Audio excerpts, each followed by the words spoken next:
Kuya Krista, nasa ako. Nasa tayo. 30 lang. May matigil epekto. May nilalang pa yung alamin natin. Kuya, wala. Salamat sa makapangapal kahit paano ay Bakit ganun tabingi? Tabingi. Yan. hindi sa pagmamahal.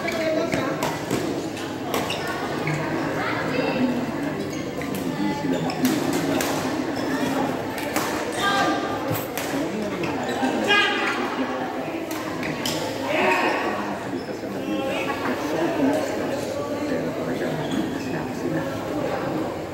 Mukhang hindi pa. Dahil sinusunod ang sa epekto ng pagtama ng asin. Sa kabundukan ng North America, nagtutuloy ang sarili dahil sa iniligtan talagang Israel. Sobrang intense na apoy, bumubuka ito ng makinang hangin. Sa parang mga bundok, bumaksak ang air pressure dahil sa sobrang init. Lumikha ito ng pwersa ng umikot sa apoy.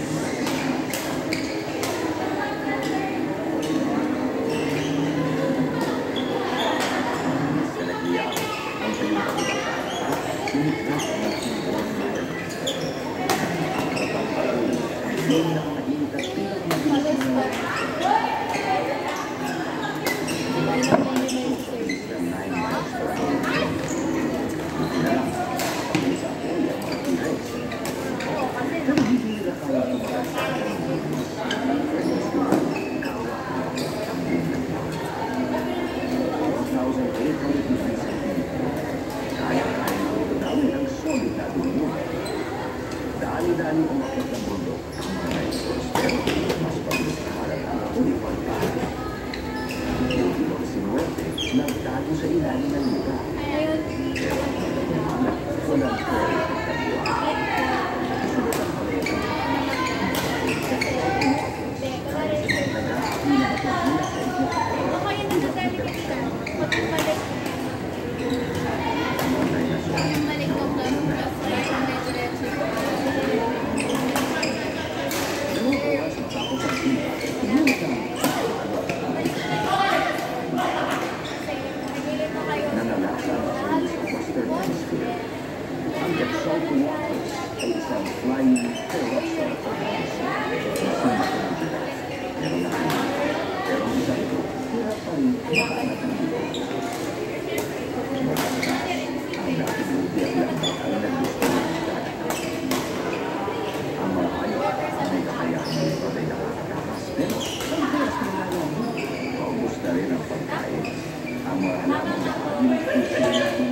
Sunod ang paleta.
Yo, pwede ko may balik? Maayos pa yung bola eh. Nakuha ko yung bola. Doon. Nagamit yun eh. Maayos pa eh. Aray ko.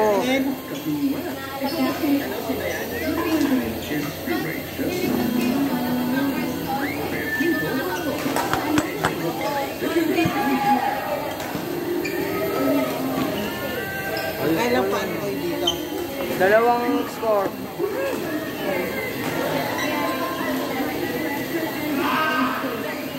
Pwede pa yan, Genox.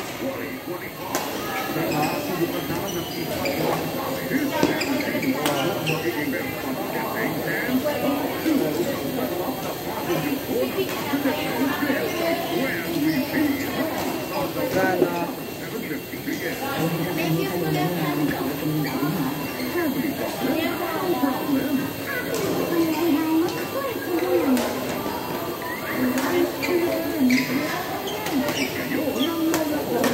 Na pinabayad nila sa'yo. Oo. Kasi nasa ko mo yung bola dapat. Kaya pinalit mo, di ba? Minus 30 pa. Minus 1. Magkano lang? Pagkatay ka. Ay. Sorry. Takot ka naman.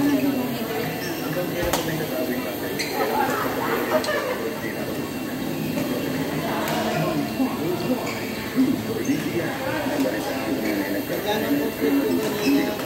210. Gcash ko.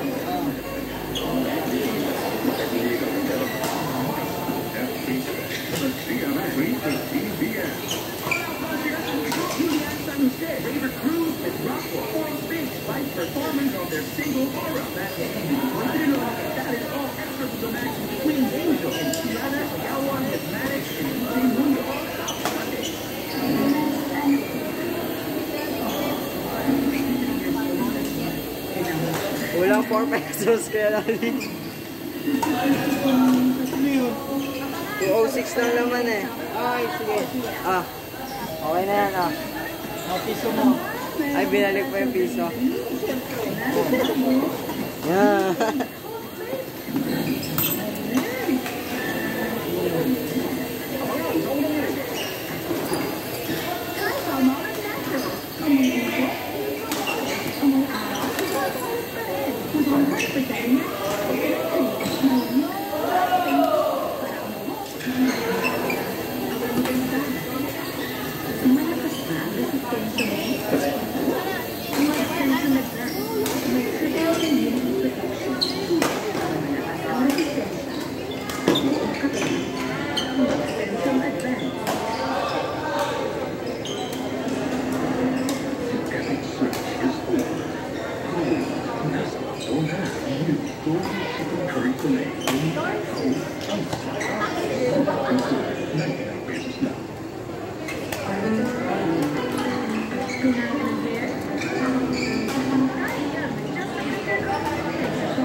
Nagkano sa amin kuya Lawas?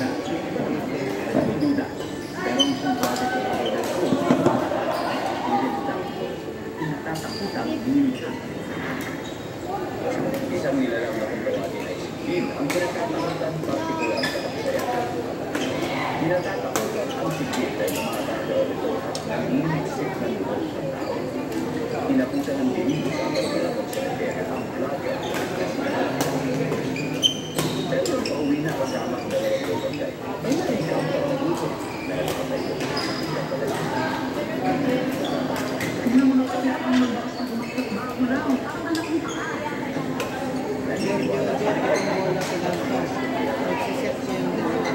Siyam na. Siyam. Meron na dalawa. Pati dalawa. Tapos may tinapay ako 30 pesos kumawa.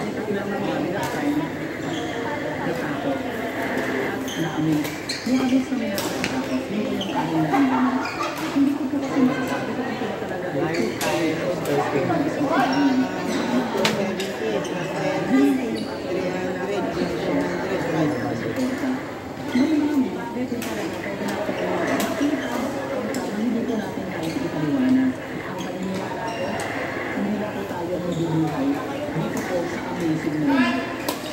Sabi po, hindi po kami nandito para sa inyo. Napatunayan na po namin na kami po ay nag-exist. Hindi po kapagulahin kayo. Ang po po mag-exist.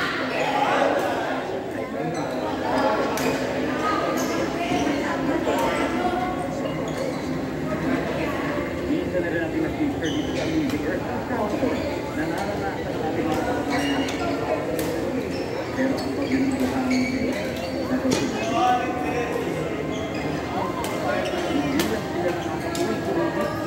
Sobe, sino kasama mo?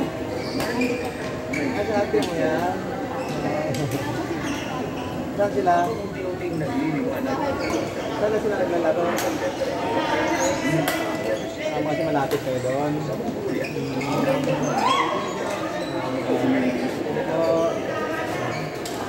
Pero na yung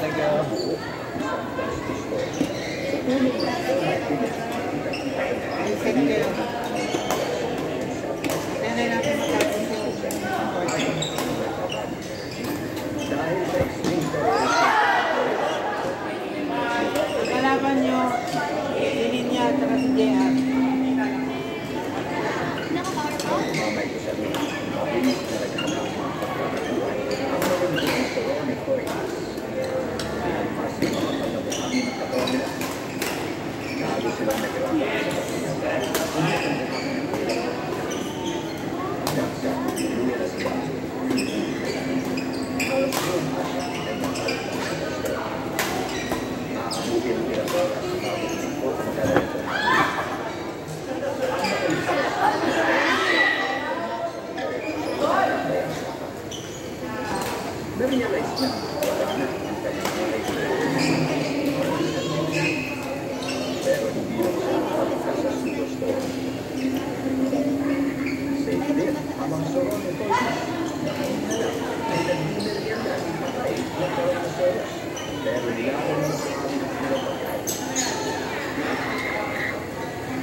John, pasok ka sa kanila.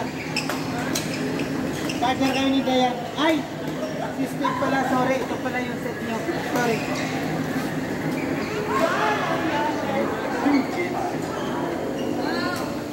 Stories are the power to change.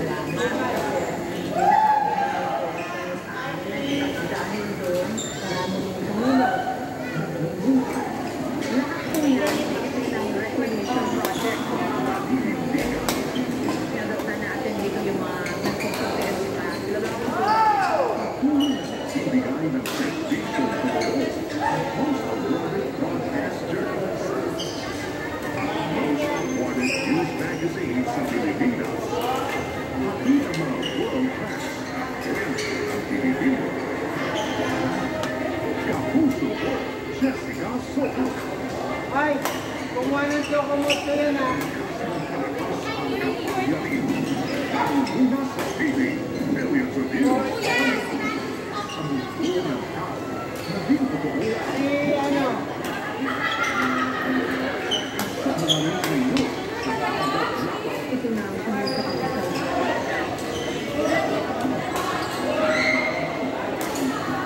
Sandra, ikaw sa sakin.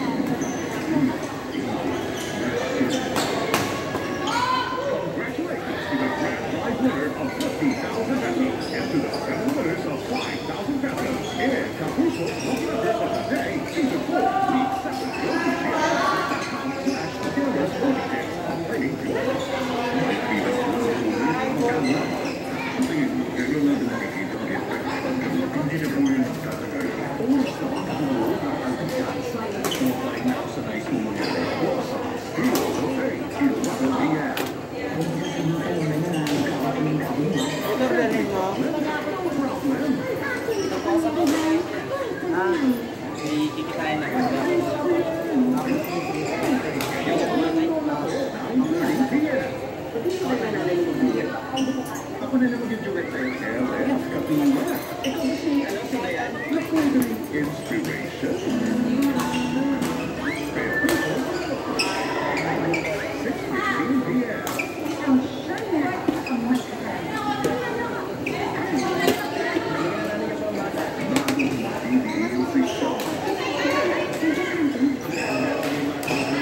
figure it out.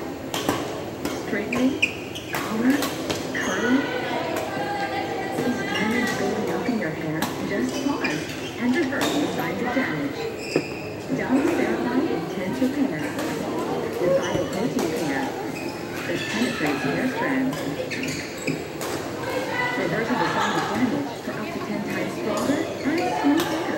Just pause, reverse, and you play. Dove Ceramide Intense Repair. Ang hirap naman pa inumin.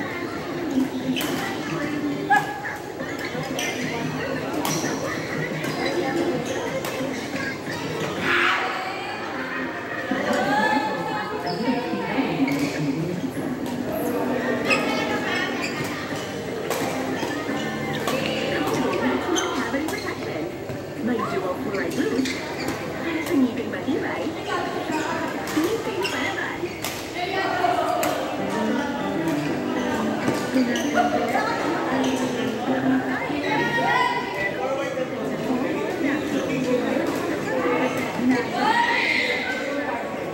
So smooth that you can just finger comb.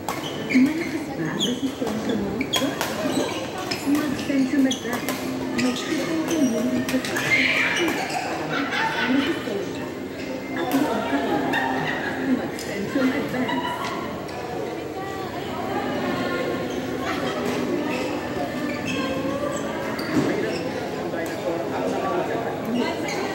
Pero, matindi pa silang laban at ito ang agawan sa mga ito.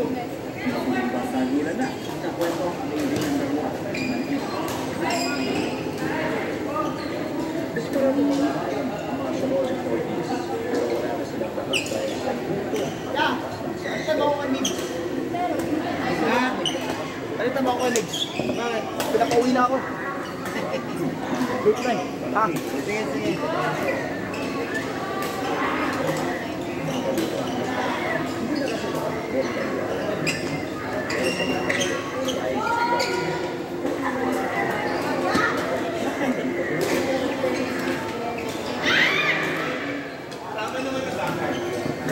Sinoli pang ilang po. Sunod na kami. Pero wala pa rin kung parang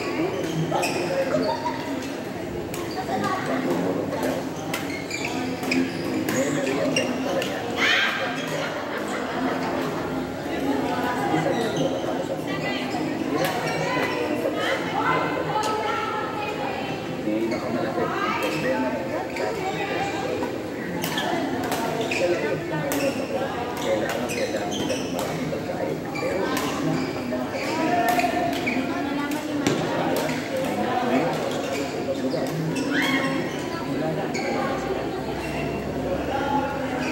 mas maswerte ang mga farmer. Pwede kasi nila kainin ang mga herbivores. Pero kaya ka nila ibumba ang dalawang triceratops. Lahat mo na wala nang sumama sa buwan. Sa ating asul na planeta na babala kayo.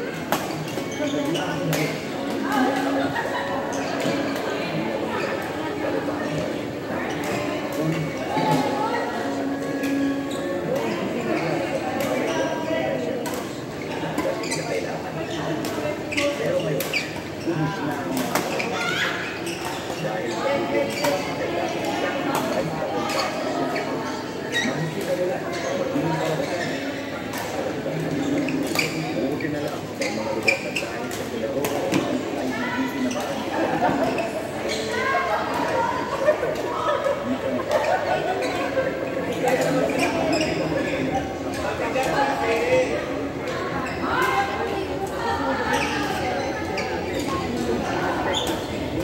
At 3D graphics ang naging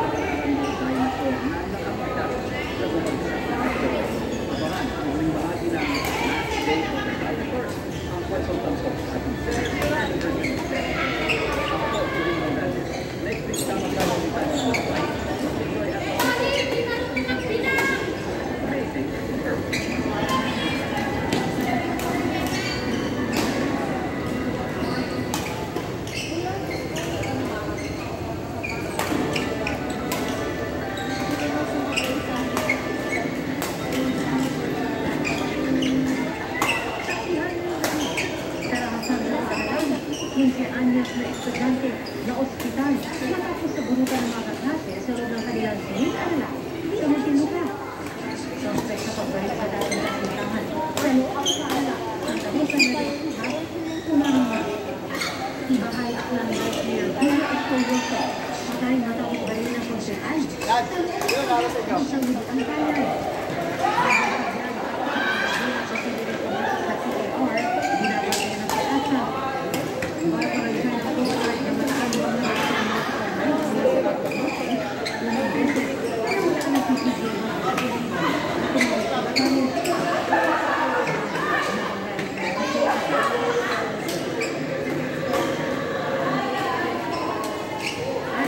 Superstar Yun Din, may kaya sa Pilipinas. Yeah, come on.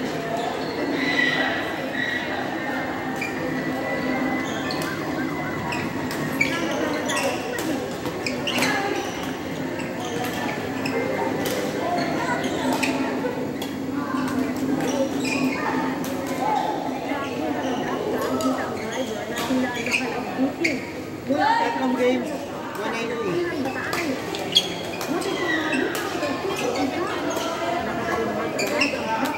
Oh.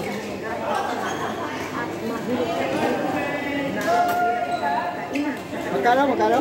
190. Meron? Nasira isang bahay na nasa ibaba ng bahay. Meron. At sa kagawa ng barangay na wala 100. ayon sa barangay, isang sila po ang may ayaw at sinabi, tutulong sila sa mga biktima. 90, no? Oh, 40 na lang. Dami yung bakit. Karautan, ito para ospital ang duty sa estudyante matapos sa bunutan ng mga kaklase sa loob ng kanilang sinit-alala sa Muntinlupa.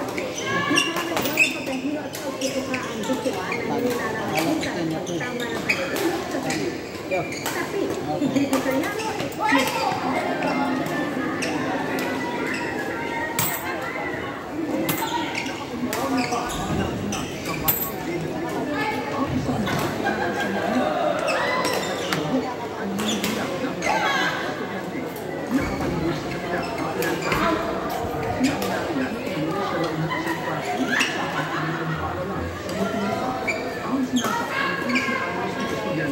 nasa ospital pa rin hanggang ngayon ayon sa kanyang ina na siyang nabahagi ng viral video sa GMA Integrated News.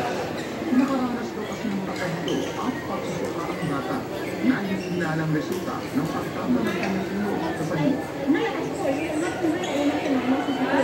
And the last time kasi yung start na mga kapag-video, yung lang kasi yung video na nandun na siya sa sahit kaya hindi siya makabangon kasi daw yung baksak na ino niya siya hindi alam kung paano siya tatayo. So, yun na. Doon ko makikita sa video na yung mga classmates, siya yung hinahawakan. And itong si offender, patuloy itong nananak na isarap na siya dito. Sabi lang sa kanya ng anak, bago ang panahon, hinantaan siya ng kaklase. At ayun lang na siya, lumapit itong si offender, and then bigla na lang siya sinuntok dito banda. Ngayon, yung airspace niya, pagkasunod sa kanya, since medyo malapit, binagyan na ng sinto. Agad sinubhin sa kanya ng anak na may umawan at nalapit sa kaklase. Pero at handa na rin sana siya palagpasin ito hanggang sa nakarating sa kanya ang video. Ayon sa prinsipal ng paaralan at sa DepEd Muntinlupa, agad dinala sa klinik ang estudyante. Agad din daw nila inaksyon ang insidente. Habang nagpapatuloy daw ang investigasyon, ginagawa nila ang lahat para matiyak ang kapakanan ng lahat ng estudyanteng sangkot. Prioridad daw nila ang seguridad at proteksyon ng mga mag-aaral. Base sa survey ng Program for International Student Assessment o PISA noong 2022, 1% ng mga 15 anyos na nag-aaral dito sa Pilipinas ang nagsabing hindi nila naramdamang ligtas sila sa loob ng kanilang sinag-aaral. 43% ng mga babae at 53% ng mga lalaking estudyante ang nagsabing ilang beses silang nakaranas ng bullying sa isang buwan. Mas mataas yan kumpara sa average ng mga naigulat na insidente ng bullying sa mga mag-aaral sa mga bansa sa OECD o Organization for Economic Cooperation.